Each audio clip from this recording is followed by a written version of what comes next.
कुंती एक अद्भुत महिला थीं।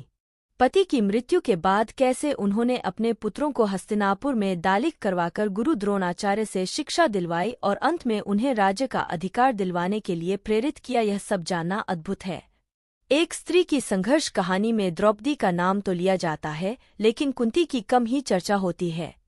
आओ जानते हैं कुंती के बारे में 10 रहस्य जिन्हें आप शायद ही जानते होंगे। 1. नहीं मिला माता पिता का प्यार। यदुवंशी राजा शूरसेन की पृथा नामक कन्या और वसुदेव नामक एक पुत्र था। पृथा नामक कन्या को राजा शूरसेन ने अपनी बुआ के संतानहीन लड़के कुंती भोज को गोद दे दिया। कुंती भोज ने इस कन्या का नाम कुंती रखा। इस तरह पृथा अर्थात कुंती अपने असली माता पिता से दूर रही। जैसे दशरथ ने अपनी पुत्री शांता को अंगदेश के राजा रोमपद को गोद दे किया था। 2. श्रीकृष्ण की बुआ थीं कुंती। वसुदेव का विवाह कस की बहन देवकी से हुआ। देवकी से श्रीकृष्ण का जन्म हुआ। इस तरह कुंती श्रीकृष्ण के पिता वसुदेव की बहन और भगवान कृष्ण की बुआ थीं। यही कारण भी था कि भगवान श्रीकृष्ण ने कुंती का हर कदम पर साथ दिया था। श्रीकृष्ण और कुंती में एक दूसरा रिश्ता भी था। श्रीकृष्ण और अर्जुन आपस में सौतेले भाई थे, लेकिन जब अर्जुन ने श्रीकृष्ण की बहन सुभद्रा से विवाह किया तो वे आपस में जीजा साले भी बन गए। 3. दुर्वासा ऋषि ने दिया देव आलवान मंत्र। कुंती अपने महल में आए महात्माओं की सेवा करती थी। एक बार यहाँ ऋषि दुर्वासा भी पधारे। कुंती की सेवा से प्रसन्न होकर दुर्वासा ने कहा, पुत्री, तुम्हारी सेवा से अत्यंत प्रसन्न हुआ हूँ। आथ तुझे एक ऐसा मंत्र देता हूँ जिसके प्रयोग से तू जिस देवता का स्मरण करेगी यह तत्काल तेरे समक्ष प्रकट होकर तेरी मनोकामना पूर्ण करेगा। इस तरह कुंती को एक अद्भुत मंत्र मिल गया। मंत्र के जाप से उत्पन्न हुआ कर्ण एक दिन कुंती के मन में आया कि क्यों न इस मंत्र की जांच कर ली जाए, कहीं यह यूं ही तो नहीं। तब उन्होंने एकांत में बैठकर उस मंत्र का जाप करते हुए सूर्यदेव का स्मरण किया। उसी क्षण सूर्यदेव प्रकट हो गए। कुंती हैरान परेशान, अब क्या करें। तब कुंती ने सूर्यवंश से एक पुत्र की कामना कर दी। जब कुंती हो गई गर्भवती तब लज्जावश यह बात यह किसी से नहीं कह सकी और उसने यह छिपा कर रखा। समय आने पर उसके गर्भ से कवचकुंडल धारण किए हुए एक पुत्र उत्पन्न हुआ। कुंती ने उसे एक मंजूषा में रखकर रात्रि को गंगा में बहा दिया। वह बालक गंगा में बहता हुआ एक किनारे से जा लगा। उस किनारे पर ही धृतराष्ट्र का सारथी अधिरथ अपने अभू को जल पिला रहा था। उसकी दृष्टि मंजूषा में रखे इस शिशु पर पड़ी। अधिरथ ने उस बालक को उठा लिया और अपने घर ले गया। अधिरथ निसंतान था। अधिरथ की पत्नी का नाम राधा था। राधा ने उस बालक का अपने पुत्र के समान पालन किया। उस बालक के कान बहुत ही सुंदर थे, इसलिए उसका नाम कर्ण रखा गया। इस सूत दंपति ने ही वर्ग का पालन पोषण किया था, इसलिए कर्ण को सूत पुत्र कहा जाता था तथा राधा ने उसे पाला था, इसलिए उसे राधेय भी कहा जाता था। उस दौर में ब्राह्मण कन्या और क्षत्रिय पुरुष से उत्पन्न संतान को सूत कहा जाता था। मतलब यह कि अधिरथ सूत था। 4. हस्तिनापुर के राजा पांडु से हुआ विवाह। कुंती जब विवाह योग्य हुई तो उसका स्वयंवर किया गया। स्वयंवर सभा में कई राजा और राजकुमारों ने भाग लिया, जिसमें हस्तिनापुर के राजा पांडु भी थे। कुंती ने पांडु को जयमाला पहनाकर पति रूप से स्वीकार कर लिया। कुंती का वैवाहिक जीवन सुखमय नहीं रहा। एक बार आखेट के दौरान पांडु हिरण समझकर मैथुनरथ एक किरदम ऋषि को मार देते हैं। वे ऋषि मरते वक्त पांडु को शाप देते हैं कि तुम भी मेरी तरह मरोगे जब तुम मैथुनरथ रहोगे। इस शाप के चलते पांडु अपनी पत्नियों के साथ जंगल चले जाते हैं। पांडु को 2 पत्नियां कुंती और माद्री थीं। 5. जंगल में पुत्रों का जन्म। जंगल में वे सन्यासियों का जीवन जीने लगते हैं, लेकिन पांडु इस बात से दुखी रहते हैं कि उनकी कोई संतान नहीं है और वे कुंती को समझाने का प्रयत्न करते हैं कि उसे किसी ऋषि के साथ समागम करके संतान उत्पन्न करनी चाहिए। कुंती इससे अनवार करके वह अपने वरदान के बारे में बताती है। तब पांडु की अनुमति से कुंती धर्मराज का आस्थान करती है। इससे उन्हें युधिष्ठिर का जन्म होता है। फिर क्रम से वह इंद्र से अर्जुन और पवनदेव से भीम को प्राप्त करती है। अंत में पुंसी मादी को भी वह मंत्र सिखा देती है जिसे दुर्वासा ने दिया था। तब माद्री 2 अश्विन कुमारों का आल्यान करती है, जिससे उन्हें नकुल और सहदेव नाम पुत्र की प्राप्ति होती है। 6 पति और सौत की मृत्यु से अकेली रह गई कुंती। एक दिन राजा पांडु माद्री के साथ वन में सरिता के तट पर भ्रमण कर रहे थे। वातावरण अत्यंत रमणीक था और शीतमंद सुगंधित वायु चल रही थी। सहसा वायु के झोंके से माद्री का वस्त्र उड़ गया। इससे पांडु का मन चंचल हो उठा और वे मैथुन में प्रवृत्त हुए ही थे कि शापवश उनकी मृत्यु हो गई। कहते हैं कि माद्री उनके साथ सती हो जाती है। अब कुंती के समक्ष 5 पुत्रों के पालनपोषण का संकट खड़ा हो जाता है। बस यहीं से कुंती के जीवन का नया संघर्ष प्रारंभ होता है। 7 हस्तिनापुर में अपने पुत्रों के हक की लड़ाई। अपने पति की मृत्यु के बाद कुली ने मायके की सुरक्षित जगह पर जाने के बजाय ससुराल की असुरक्षित जगह को चुना।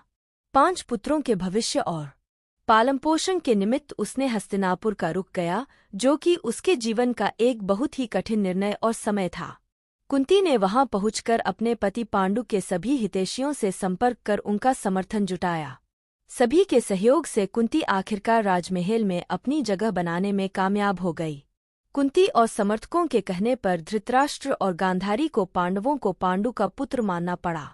राजमहल में कुंती का सामना गांधारी, शकुनी और दुर्योधन से हुआ, जिन्होंने उसके समक्ष कई चुनौतियां खड़ी की।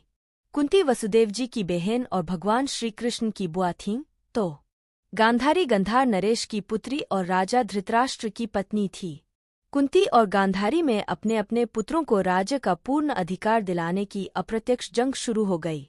8 पांडवों के खिलाफ षड्यंत्र। शकुनी और दुर्योधन ने मिलकर पांडवों को मारने के कई षड्यंत्र रचे। एक बार उन्होंने दुर्योधन को जहर देकर गंगा में फेंक दिया था। मूर्छित अवस्था में भीम बहते हुए नागों के लोक पहुंच गए। वहां विषैले नागों ने उन्हें खूब हंसा, जिससे भीम के शरीर का जहर कम होने लगा, यानी जहर से जहर की काट होने लगी। जब भीम की मूर्छा टूटी, तब उन्होंने नागों को मारना शुरू कर दिया। यह खबर नागराज वासुकी के पास पहुंची, तब वे स्वयं भीम के पास आए। वासुकी के साथ ही आर्यक नाग ने भीम को पहचान लिया। आर्यक नाग भीम के नाना थे, अर्थात कुंती के पिता के पिता। भीम ने उन्हें अपने गंगा में धोखे से बहा देने का किस्सा सुनाया। यह सुनकर आर्यक नाग ने भीम को हजारों हाथियों का बल प्रदान करने वाले कुंडों का रस पिलाया, जिससे भीम और भी शक्तिशाली हो गए। 9 लाक्षागृह से बचे कुंती और पांडव शकुनी और दुर्योधन ने छल से एक बार कुंती और पांडवों के वारनावत में लाक्षागृह में रुकवा दिया। लाक्षागृह अर्थात लाख से बना घर। योजना के अनुसार रात में इस घर में आग लगाने की योजना थी, लेकिन जब विदुर को इस षड्यंत्र का पता चला तो उन्होंने युधिष्ठिर तक यह सूचना पहुंचाई।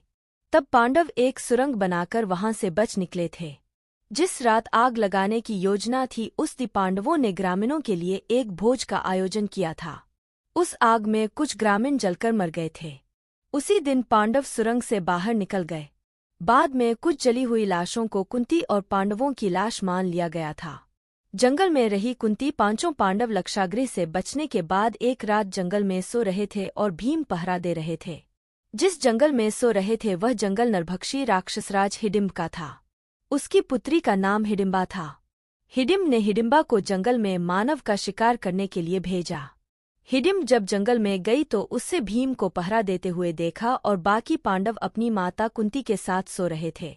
भीम को देखकर हिडिंबा मोहित हो गई और बाद में कुंती के आदेश से भीम को उससे विवाह करना पड़ा, जिससे उसको एक पुत्र मिला जिसका नाम घटोत्कच रखा गया।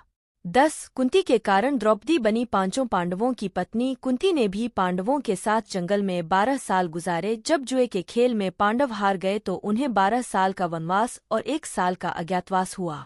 इस दौरान 5 पांडव एक कुम्हार के घर में रहा करते थे और भिक्षाटन के माध्यम से अपना जीवनयापन करते थे। ऐसे में भिक्षाटन के दौरान उन्हें द्रौपदी के स्वयंवर की सूचना मिली।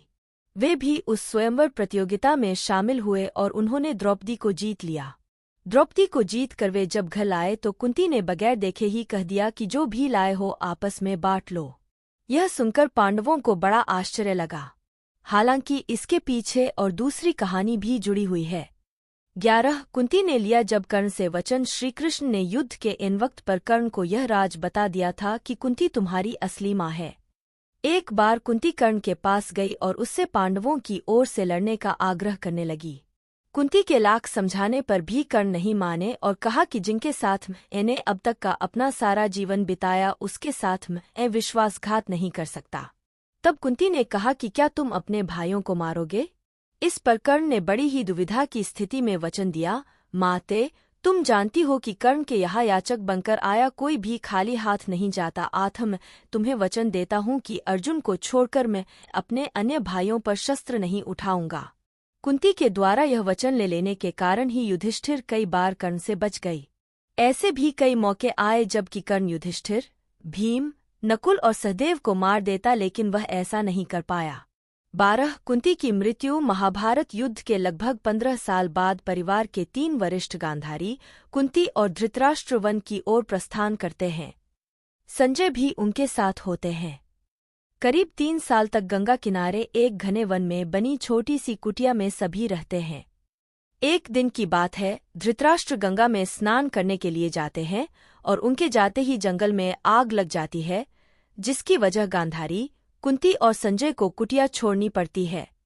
वे सभी धृतराष्ट्र के पास आते हैं, ये देखने कि कहीं उन्हें तो कोई खतरा नहीं है। संजय उन सभी को जंगल से चलने के लिए कहता है, क्योंकि पूरा जंगल आग से जल रहा था। लेकिन धृतराष्ट्र उन्हें कहता है कि यही वो घड़ी है जब उन्हें मोक्ष की प्राप्ति होगी। तीनों लोग वहीं रुक जाते हैं और उनका शरीर उस आग में झुलस जाता है।